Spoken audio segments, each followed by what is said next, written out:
Hi, it's Jim Dodson, the Florida Bike Guy. I want to talk to you this morning about the amazing people that surround us and the indomitable human spirit. You know, in my May newsletter, I wrote about Dean Otto, who was struck as a runner by someone he didn't know. Drivers kind of trying to make his way through the fog in the early morning. Dean was a marathon runner at the time. Ran him down. He had a fractured spine that was told he would never walk again, not much less run. But Dean had this spirit, this indomitable spirit that said, I'm not only going to recover my walking, I'm going to run again. And he challenged his doctor to run with him if he could recover and return to the race circuit.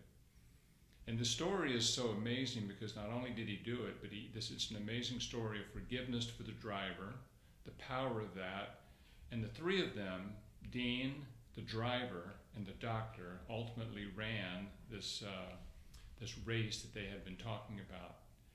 In my June newsletter, I wrote about Karen Dark. You know, Karen describes herself as kind of a wild, out-of-control 21-year-old adventurer. She had a 30-foot fall while rock climbing and broke her back, ended up paralyzed from really the shoulders down. And it's another situation where Karen did not look upon her life as what she was limited in doing. She looked upon what was possible. And this started right away from the rehabilitation in the hospital. She was surrounded by people that said, look what you can do, not be limited by your injury. Karen went on to have an incredible life. It's been over 20 years since her injury. She became an Olympic hand cyclist. She still rides full-time for the British hand cycling or paracycling team. She's competed in the paracycling Olympics. She's skied across Europe. She's kayaked everywhere. She's hiked in Chile doing the limitations that she can do, but she has accomplished amazing things for someone who has no limitations, much less someone with the limitations that she has.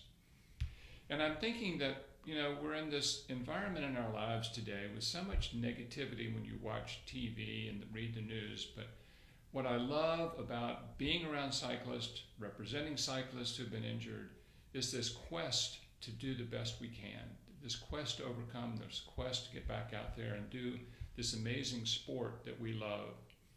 And I had the fortune of knowing Keen West, who's a cyclist over in Sebring. And Keen was another person that fell while working as a tree trimmer many years ago and was paralyzed from the waist down. And Keen went on to become an amazing, accomplished hand cyclist in his own right, rides for the Highland Peddlers and still does amazing things on the bike as a hand cyclist. I think all of us need to look back at what's going on in our lives and see the beauty, the positive people that we're surrounded by, the opportunities that are there in our lives. I think all of us, whether you ride the bike at 12 miles an hour or 22 miles an hour, kind of look at ourselves and say, that's my world. But I think our world is much bigger than that. We are not who we ride with or who we are. Our world, our possibilities are so much greater.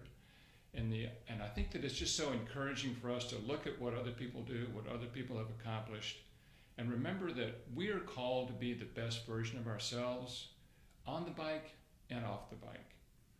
And let's take that message out into the world and just help make our lives better and the lives of those that we're going to come in contact with today just a little bit better. That's my thought for the day from the Florida Bike Guy. Be safe out there. I'll see you next time.